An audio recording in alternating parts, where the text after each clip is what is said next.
Hey, what's popping, everybody? Welcome to the build-up for the Circular Economy Hackathon webinar happening today, which is the 29th of November, and tomorrow, which will be the 30th of November, and of course, Friday, which will be the 1st of December, going all the way to the 3rd of December. Now, I want to welcome all of you that are tuning in on our different platforms. Please do make sure that you guys are following us on our social media platforms. We're on Facebook at Startup Business Facebook. You can also catch us on Instagram at Startup Biz Facebook. Also, on YouTube at Startup Business Fest. We can also catch us on X at Startup Biz Fest. As I've stated, the Circular Economy Hackathon will be happening from the 1st to the 3rd of December. So please do make sure you guys are hashtagging hashtag CEHack 2023. Now, the Circular Economy Hackathon is an immersive and collaborative event aimed at harnessing the collective creativity of participants to address pressing challenges in sustainable resource management. Now, teams will converge to ideate and develop innovative solutions that promote circularity, waste reduction, and responsible use of resources within diverse industries. From reimagining products life cycles to devising systems for repurposing and recycling materials, the hackathon encourages interdisciplinary collaboration, inviting entrepreneurs, designers, engineers, and as well as sustainability enthusiasts to co-create a transformative initiative that aligns with the principles of the circular economy. Now, through this dynamic event, participants will not only showcase their problem-solving skills, but also contribute to a more sustainable and resilient future.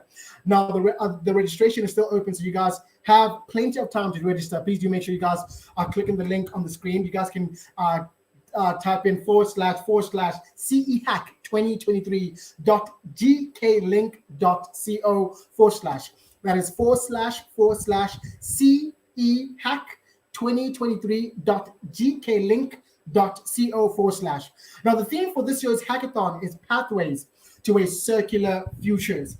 Now, at the Circular Economy Hackathon, there is a specialized track that challenges participants to envision and prototype innovative strategies leading to a more sustainable circular futures.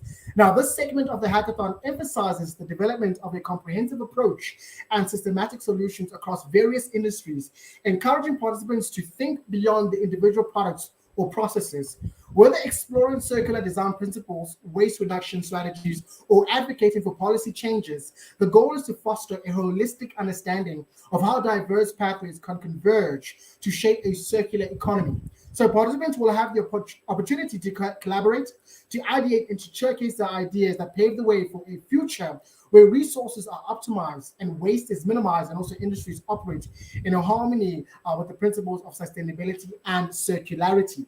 Now, through this track, the Circular Economy Hackathon aims to inspire actionable insights and contribute to a broader global transition towards circular and regenerative practices. And of course, it's going to be an amazing rendition where we have participants who come from different backgrounds, who have different skill sets, who come together in teams to solve pressing problems. And obviously, the winning team will win a prize, of course, as every single hackathon goes. And of course, at the end of that, the winning team will then begin to be taken through an incubation process where we'll be turning that idea into a minimum viable product. But without any further ado, allow me to welcome Mr. Ashton Mpofu, who's the board member of RISA, who's going to dive deeper into the circular economy. So, look at a video from Mr. Ashton Mpofu.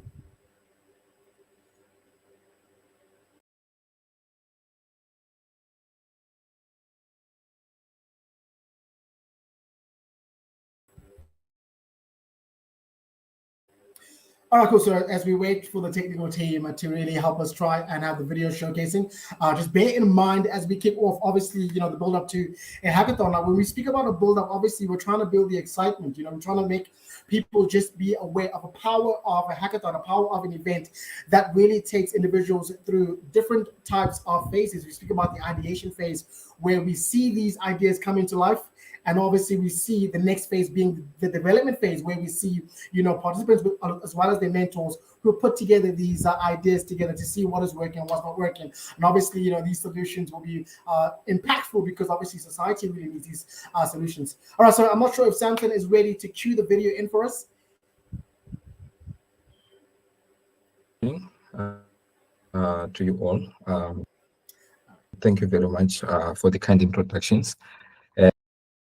And thank you very much for having me this morning. I think it's been almost 2 years since last I joined the business festival, the startup festival. So let me maybe share my screen to start off our session this morning. I hope you'll be able to see my screen coming up shortly. Okay. I hope everyone can see my screen.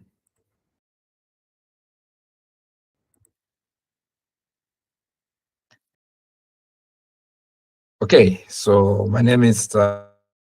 Ashton Mpofu. Thank you, as I've said, for the kind introduction this morning. So my presentation is very simple. I've been tasked to present on the circular economy opportunities and challenges for startups. So I must say that we did this work some years back for Invelisi, Enviropreneurs, where we developed a handbook for entrepreneurs that speaks to in the South African waste energy and water sector. So it really spoke to entrepreneurs. So today I'll try and unpack what we mean by social entrepreneurship. I know that most of us, we may refer to ourselves as entrepreneurs, may refer to ourselves as just simply entrepreneurs. Some even,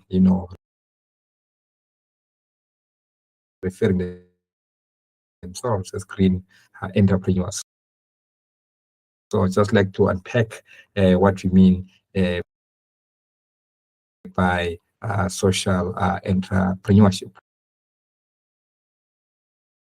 Then second of all, I will talk about, the circular economy, what we mean when you refer to circular economy. And then, of course, the crux of today's presentation is to talk about entrepreneurial opportunities in the circular economy. Then lastly,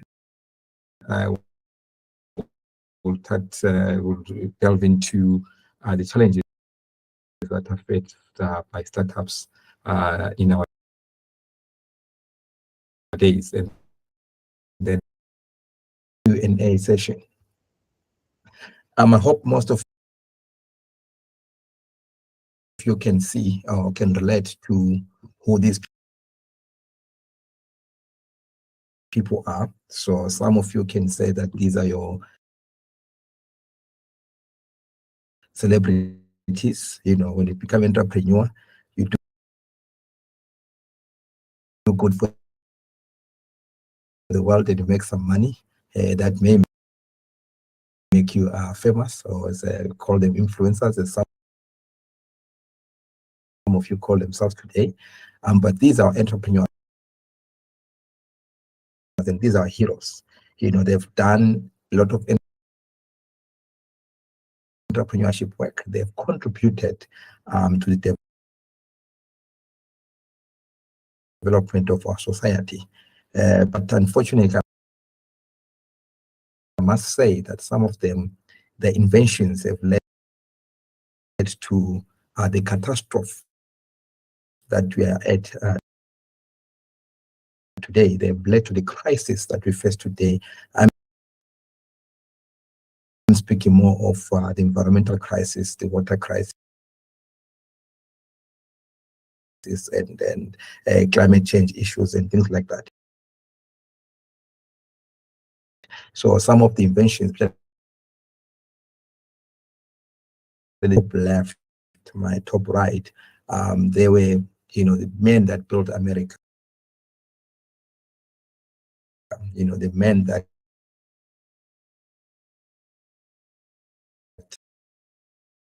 and second man there is, your well-known oil mogul, that brought about the oil that most of us use today, and discovery, of diesel and petroleum and gasoline and things like that. So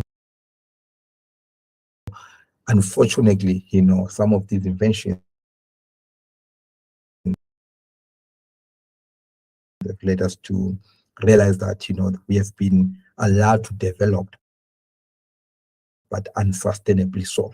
But then we have some,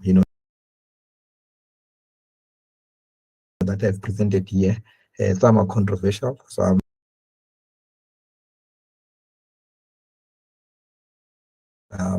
but yeah, some have done a lot of good, especially for our generation today, because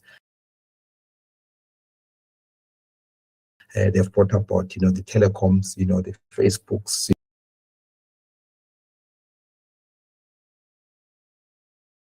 your Apple phones and etc. Some is Microsoft, I mean, that's Bill Gates for you. But I mean, I must say that he has then shifted, and the Gates Foundation is doing a lot of work on water and sanitation. So these are our heroes, that I must say. But even Elon Musk, uh,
not think about the future. They did not think about the consequences that some of these inventions may have on our planet.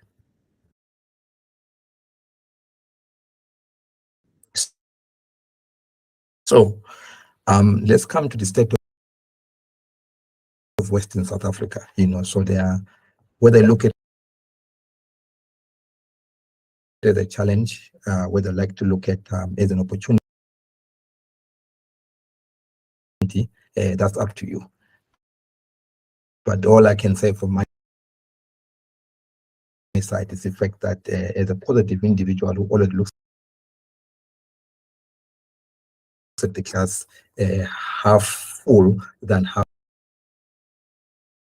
empty, I am motivated to the fact that some of these challenges, we can spin them into opportunities, and there's something that we can do, as entrepreneurs or as young people, to save our planet. So this shows, the distribution of the different kinds of material that we dispose as South Africa, per annum. So this data, of course, is a bit old. Yeah,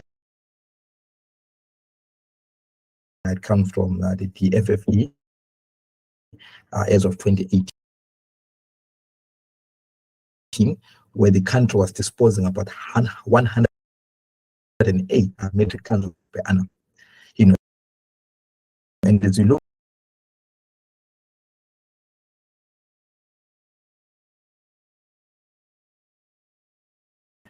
that is followed by your non-municipal waste, 9%. You still have got your glass, your metals, your tires, and so forth. And there's slag as well, that stands at 9%. So this is the kind of waste material that we find being wasted by our country. The question then comes, it's up to you to think about it. The lady is thinking right there to say, is this an opportunity for a challenge? But if I were to quote Copper and it says everything negative, pressure, challenges, is all an opportunity for me to rise. So some of you, you may look at this as a challenge, you may look at this, as something negative, but I must say that as an entrepreneur, you must look at this from a positive end, and you must look at it as an opportunity that can be converted into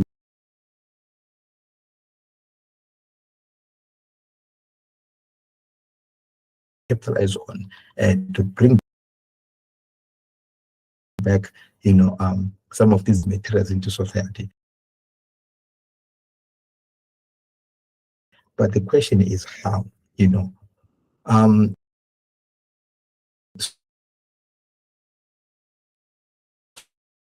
So entrepreneurship is an approach, by startups to develop, fund, and implement solutions to social, cultural, or environmental issues. I presented some of the entrepreneurs that have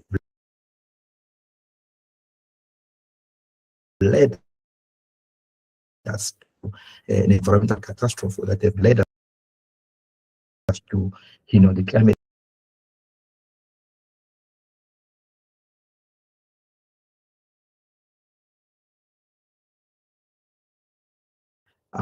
To convert that waste into something else. There is an opportunity to make a business out of it and save humanity. So, what is circular economy? So, there are three principles to circular economy. Number one is eliminating waste and pollution. So, that's the first principle that you must look into, to eliminate waste and pollution. If I were to start speaking about the amount of waste and how bad we have become as humanity on the environment, it can take us all day this session. But I'm not here to the negative or to speak to the obvious. I'm here to speak to the opportunities that we can do to eliminate the waste and pollution. So, secondly, is circulate products and materials at highest value. So, you want to be able to, keep materials running, in the value chain longer and at the highest value. So, that's the second principle. And the third principle, of course, ultimately you reach a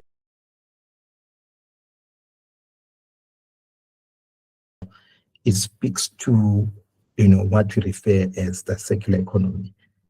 And the longer the loop, as you can see, there's opportunities on your green and on your blues.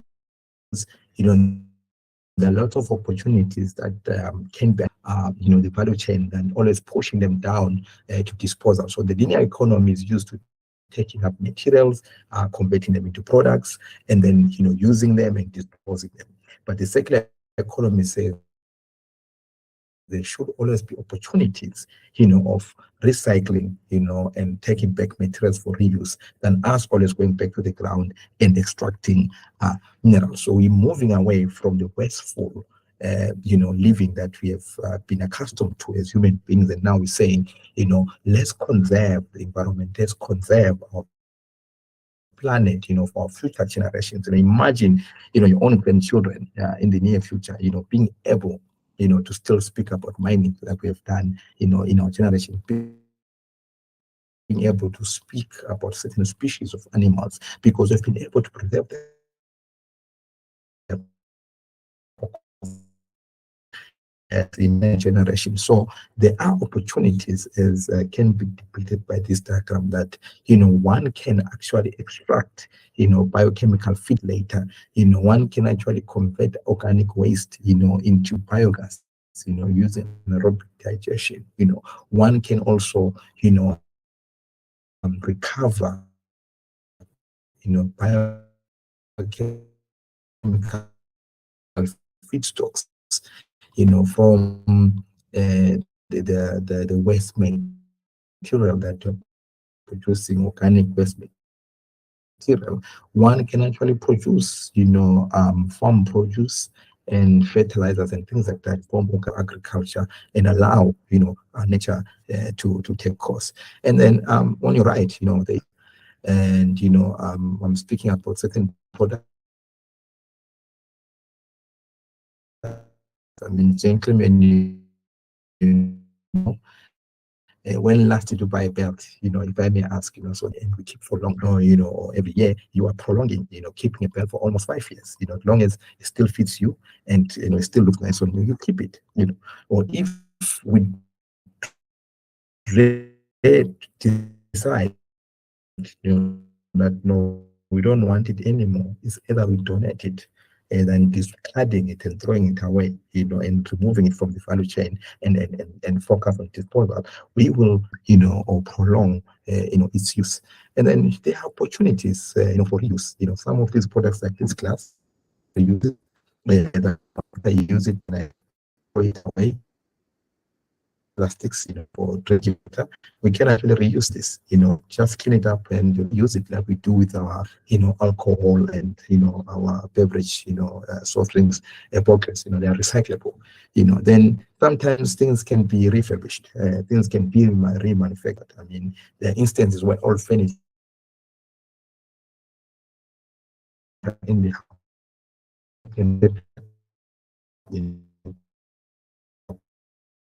applying, you know, certain changes, you know, and then remanufacturing, bring it back into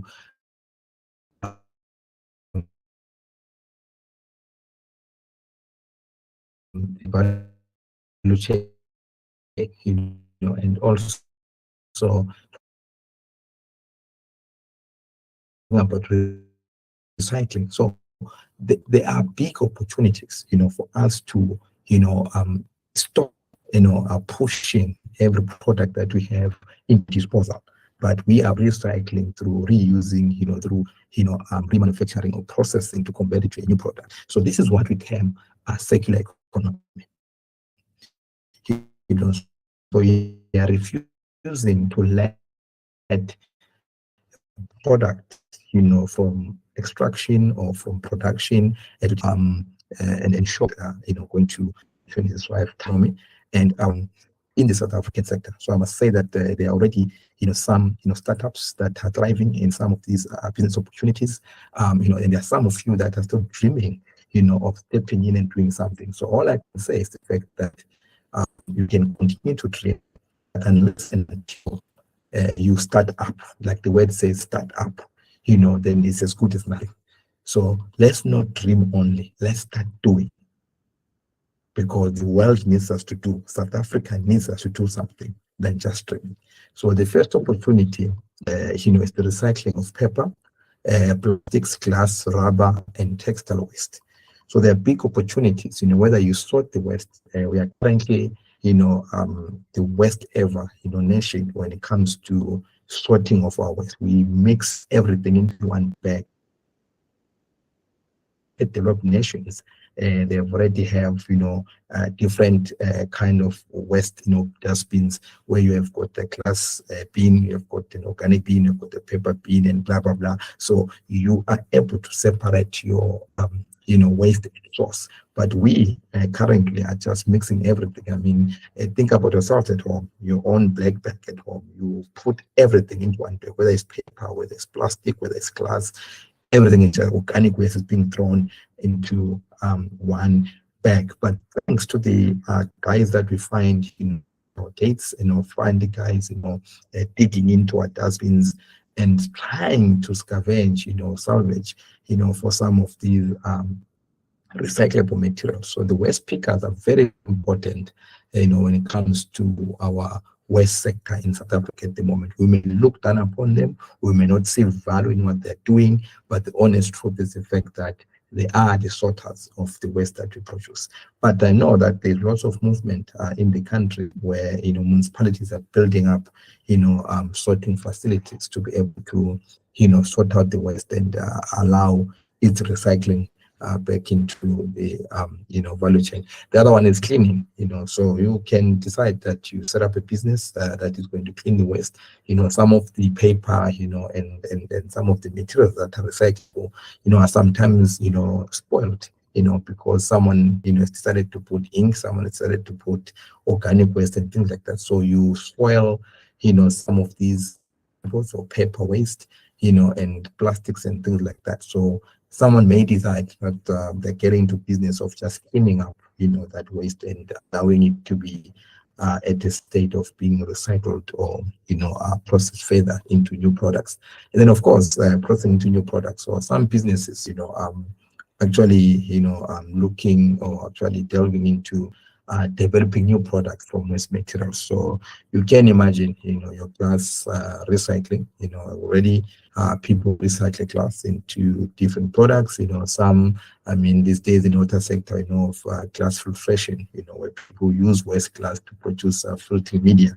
So there's a lot of opportunities, even textile as well. Some, you may be thinking, what does it mean by textile waste? So your old clothing, be recycled or be developed back into fiber. So India at the moment, I think, is one of the highest importers of waste textile, where they will process it back into fiber that can then be converted back into our textiles and back into clothing. So there are opportunities of recycling textile as well. You can research about that. Rubber, I think about your tires, there's an opportunity to recycle tires. I know, some are converting this into, roofing sheets or roofing tiles and a whole lot of different products. So there are opportunities, to recycle rubber, as a business opportunity. So some, of course, are using waste plastic and, mixing with sand and things like that to convert it to bricks and tiles. Or I must say that mostly it's paving bricks, or some countries, in Africa. I think there are some startups in Kenya, Uganda, East Africa that are using waste plastic, to produce roofing tiles. And big environmental gains, because that most of these materials will have been made from cement, which is a very carbon, extensive, process. So by eliminating cement, we actually eliminate greenhouse gas emissions. We're also eliminating the use of water, during, construction. So it is really good for the environment, not only on an economic benefit, but also, environmental benefit. Some have come up with ways of, coming up with alternative materials, for packaging. I know we are using mostly plastics and paper for packaging, but there are new inventions where people are coming up with the new recyclable packaging material. Talk about your heme products. Talk about what you call fungi. Some are looking into fungi. For manufacturing some of these recyclable packaging material. Not only that, but as a material for producing other products. So you actually slowly replacing these other materials by using recyclable or greener materials. And next up is metal and minerals recovery. So there are also opportunities, to scavenge for waste electrical electronic equipment and also scrap metal. I know scrap metal is a bit controversial because our brothers and sisters have begun, destroying useful infrastructure in the name of, scavenging for scrap metal. But I think, if you look at your waste, laptops, and so forth, they contain some valuable minerals, within them, even cell phones, so there are opportunities for people to process waste electrical equipment to recover some, minerals or some metals. And then some, of course, may talk about the mine dumps or tailings and mine wastewater treatment. So if you look at the old mining operations, were a bit inefficient because we were not really advanced, technologically to ensure that the efficiency is, maximum or optimum. So if one can go back and reprocess those mining dumps, in your communities, you're likely to scavenge for some, leftover, minerals, in those mine dumps and tailings. Also look at mine wastewater, that can be further treated using technologies to recover, some valuable materials. So these are some, opportunities that we have. If you look at the acid mine drainage, and if you look into, mine wastewater as a whole, there are still, some minerals that are left over in that wastewater, and one can actually, implement processing or beneficiation of that wastewater to recover, some useful or value-added materials. Next up is construction and demolition waste. I'm talking about asphalt, concrete, and rubble repurposing. So there are opportunities, to produce aggregate, new asphalt or concrete products, from the waste construction demolition waste. So whenever we demolish all buildings, our roads and things like that, there's always materials that can be recovered from that, waste. I mean, you have seen that concrete even contains metal in it, still metal.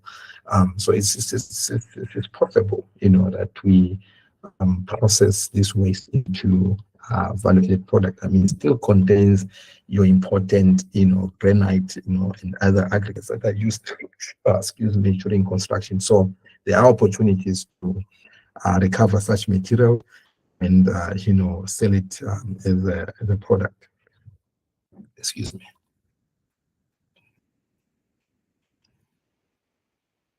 Okay, so next up is organic waste beneficiation. I mean, this is a big one.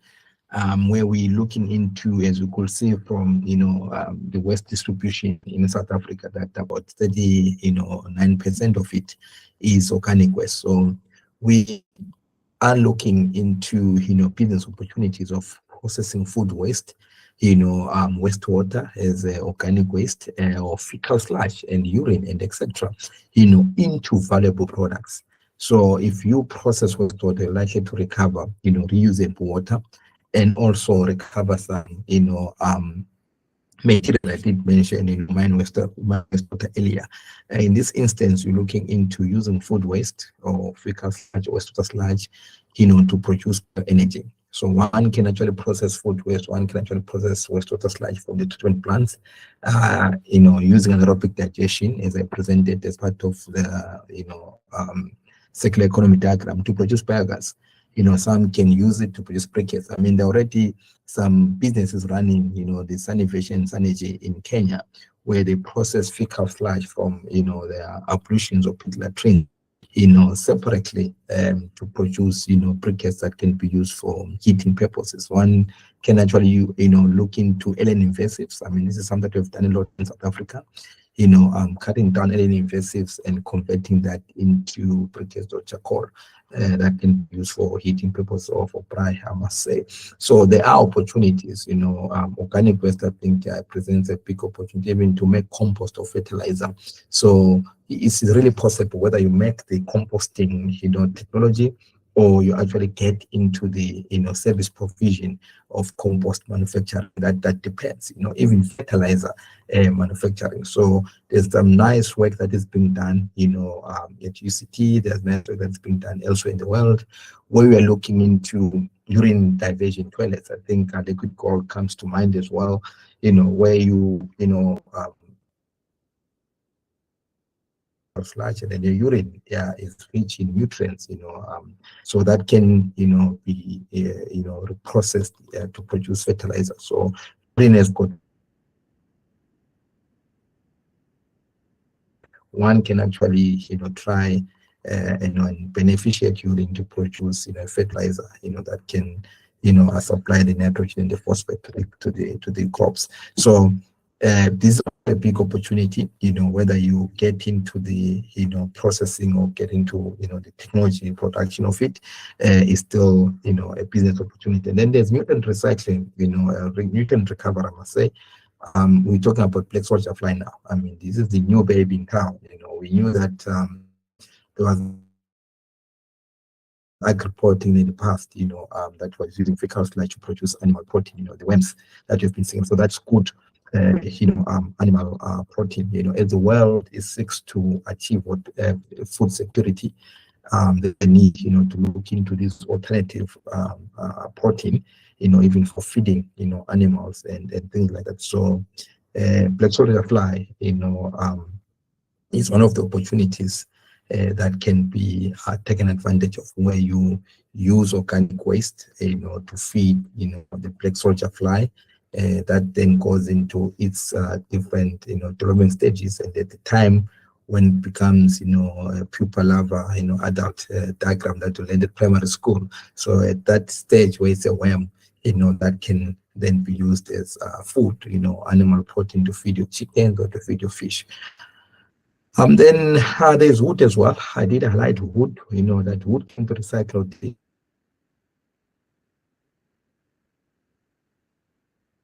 to, engineer to products like furniture, mulch, compost, and etc. So we've seen and other places that we visit. So there are opportunities that we cannot just be throwing away wood, but wood can then be, worked and re-engineered and then converted into a different product. So there are opportunities. Some can use wood shavings and other things, to produce mulch, compost, so that's an opportunity. So organic waste beneficiation, is a big opportunity, because I think a majority of our waste in South Africa at the moment is still, organic waste. Then lastly, one opportunity I'd like to highlight is water reuse. So in the water sector, I've talked about mine wastewater.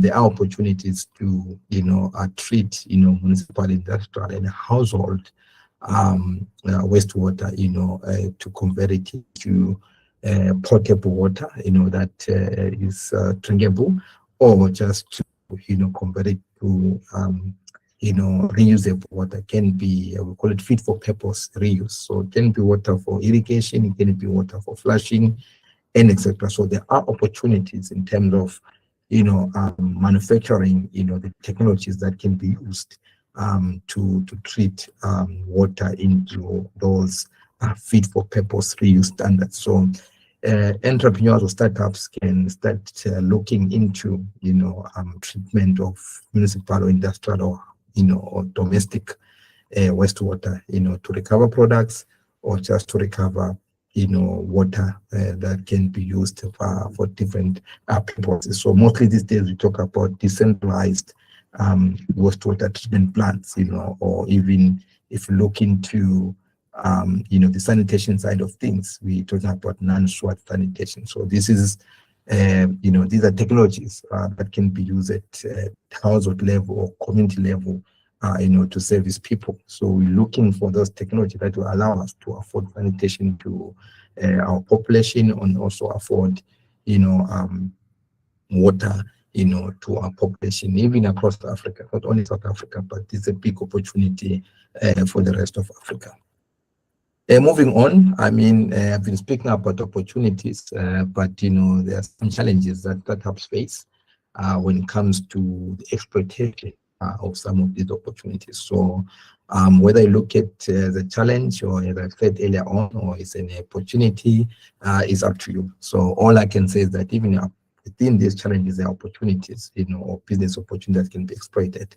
So rather looking at it as impossible, please look at it as a possibility. Let's cut the eye at the beginning, then make it possible. So the first one is high initial investment costs, which comes forth with that there's a lack of funding in this space. Though some people will always say that, there always is money somewhere. It's just all about, knowing where and positioning yourself as an entrepreneur, to attract, certain. All you know is the fact that for a startup, me and you, sometimes it might be difficult to start up a business, because the initial investment costs are very high, and there may be a few entities or organizations or individuals that will be willing to fund such startups. And number two is sustainability of feedstock, or access to feedstock. Some of these opportunities or circular economy opportunities, they become a bit challenging, because you do not own the feedstock. So if you look at the wastewater, if you look into the organic waste and things like that, they already to some extent belong to the municipality as soon as the household put them in the dustbin.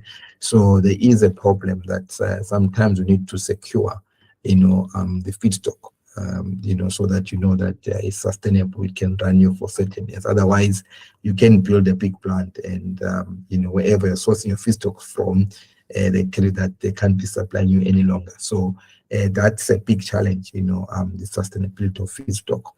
And number three is governance, policy and regulatory environment. So as long as you're dealing with waste, there are certain policies and regulatory demands that you must meet as a business. The simple one is that you can't just track, organic waste or fecal sludge from point X to point Y. You need to adhere to certain, policies and regulations. So sometimes this becomes like a barrier, to startups, because you are stuck in seeking a license or seeking approval, to exercise, to start up a business. And it can take you years. I mean, there was a time when you talked about water use licenses, needing one to, apply, and it takes a year. So that on its own, you can find that governance becomes a barrier. But I must say that, government is aware about such, nuances in the policy and regulatory environment, and there's always a most of trying to simplify, the governance part, in order to attract investment. And then number 4 is business versus social good. So you are getting into a business, where people view water and, these waste and energy issues as a social good. It's part of the constitution. Water is a human right and sanitation is dignity. And here you are, as an entrepreneur, trying to make business out of it. And if you look into the willingness to pay and the revenue generation, sometimes it's a problem, because even municipalities themselves, who are in the business of providing social services, are struggling to collect revenue. So as an entrepreneur getting into the space, it might become a problem, because people view some of these, as social good than as something that they must be paying for. So it becomes a problem. And some will talk about that water is very cheap, for example, in South Africa, and even, disposing your waste, some people don't even want to pay, for those rates and things like that to the municipality. So you come and say you're doing it for the people, but, they may not be willing to pay. So we must be innovative, when it comes to, some of these, business ideas that we have, to ensure that the customer is always willing, to pay for the services. And another one is lack of awareness and education. So your customers, sometimes they lack the awareness and education. That speaks to finding the right customers, the young factor. So sometimes our customers are ignorant, as soon as you tell them that, this water, it's water that you flushed yesterday, I've cleaned it and now it's drinkable, you might be in trouble. They may not be interested in using that product. Some for, religious reasons, some just because of ignorance, So there is that, a challenge. I mean, if you want to try it, just go to your parents or go to your, brothers and sisters and say, I'm going to set up a business where I'm going to take the water to bath with and clean it up for you to drink it, the next day. Then you get your answer.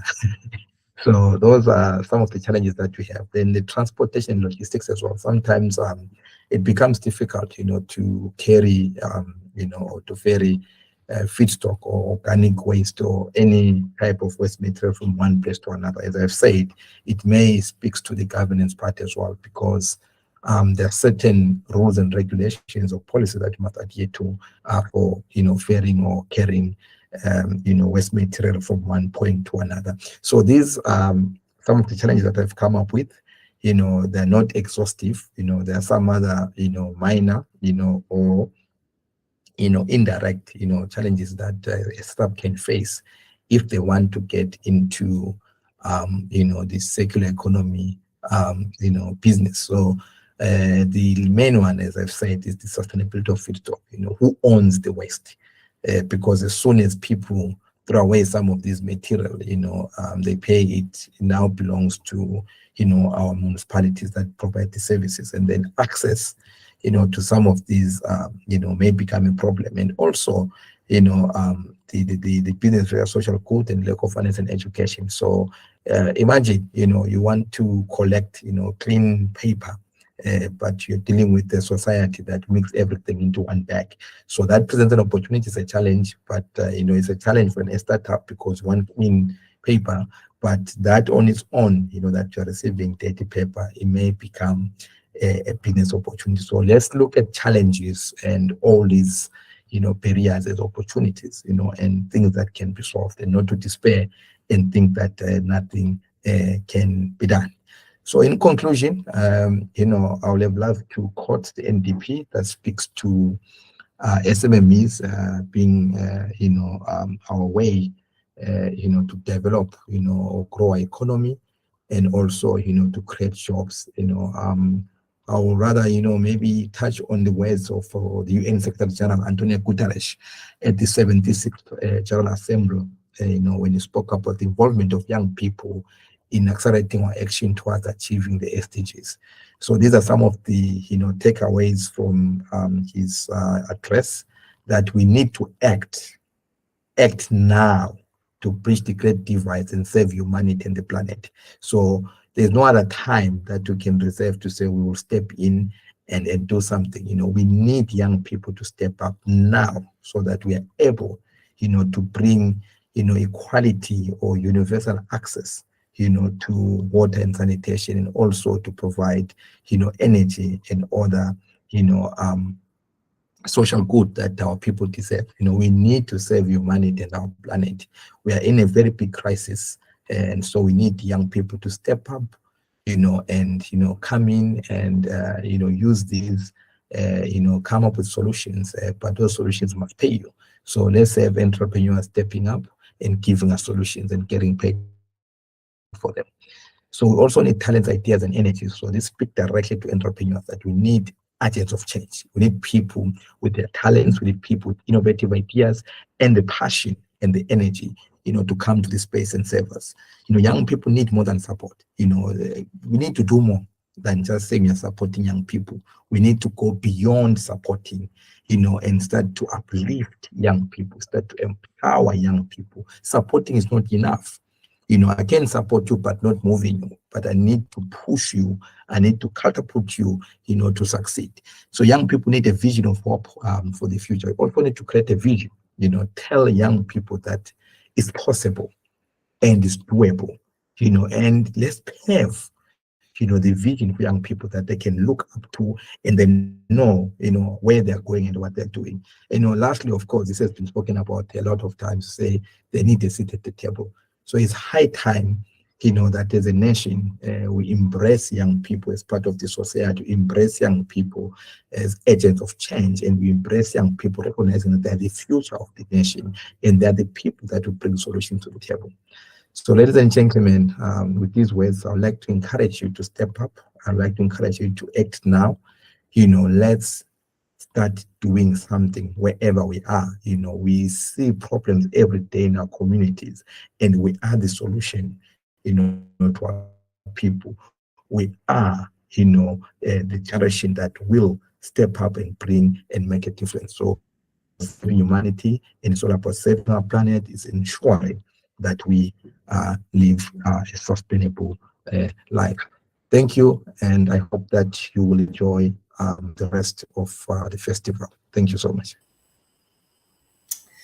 All right, now that was a very insightful from Dr. Ashton and Paul for really taking us through the opportunities and challenges that lie in the circular economy. Now, all of this is a build-up that is leading us to the 1st and the 1st to the 3rd of December, looking at the Circular Economy Hackathon. But now let's quickly take a short break, and we'll be back with more of the masterclass that we have in session for you guys today. Peace.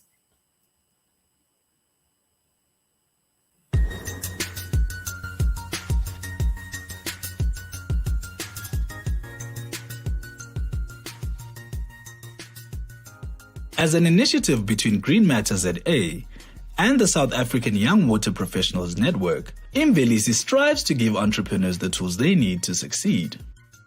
Imvelisi offers access to bootcamps, workshops, conferences, online communities, cocktail events, and forum meetings, where aspiring entrepreneurs are able to network and gain potential mentors, all while learning the vital skills such as assessing market potential, how to start their business, how to pitch to investors, and how to fully develop their idea into a successful business.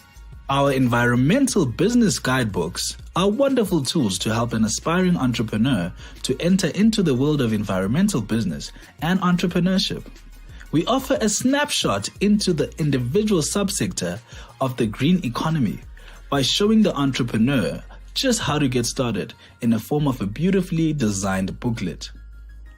A handbook to show you the way through South Africa's green economy, the people, the processes, the products, and the support that you can investigate to get you going on your journey to starting a green business in your specialist field. Not forgetting a list of important role players in the unique business ecosystem. This is how we are growing a better South Africa, one entrepreneur at a time. Check out our website on your green economy field, whether you're in the water business, alien invasive plant beneficiation, bioprospecting, etc. And if we haven't published a booklet in your specialist field yet, sign up for our newsletter and keep your eyes on your inbox for our next publication.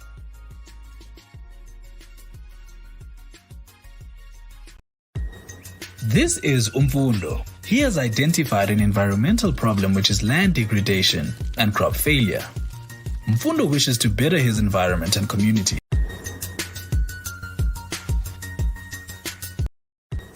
This is Umfundo. He has identified an environmental problem, which is land degradation and crop failure. Mfundo wishes to better his environment and community by installing an aquaponics system that helps produce crops and fish. But how will he go about tackling a project of such proportion? Luckily for him, he doesn't have to try and do it on his own. By joining the Imvelisi Enviropreneurs Bootcamp program, he will be provided with knowledge, guidance, and resources needed to build his idea into a business. Imvelisi aims to prepare young people who are considering startup businesses in the water and biodiversity sector for a better understanding of what it takes to start and run a successful business. Assessing the market potential for ideas.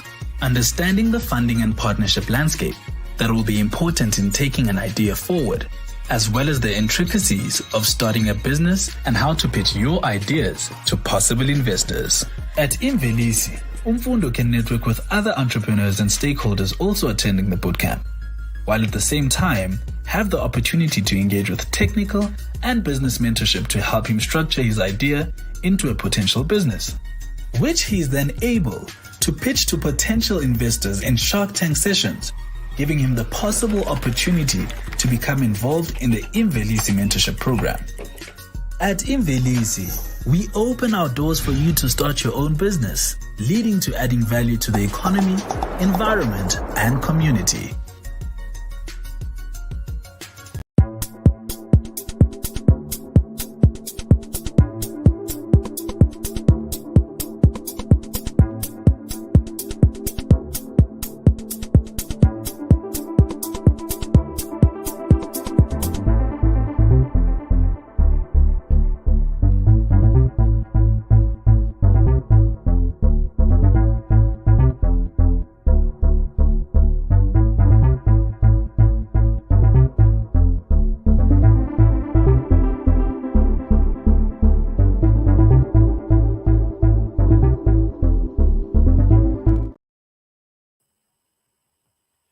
All right, what's popping, everybody? Now, this is the end for today's session, looking into the build-up of the Circular Economy Hackathon webinars. And I'd like to thank all the speakers for today.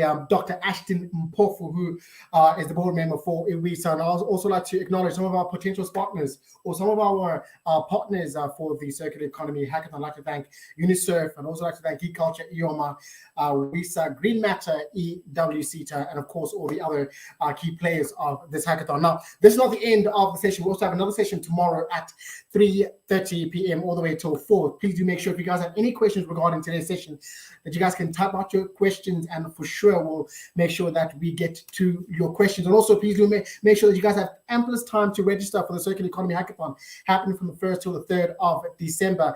Obviously the link will be provided on our social media platforms. Please do make sure you guys see the link and you guys click and register. Yeah, so with all love and care from the startup business festival team, we'll see you guys tomorrow as we continue in the morning with our festival, and obviously towards the evening we will have this platform where we have more build up for the hackathon from the rest of our team. We love you so much. Have an amazing one. Peace.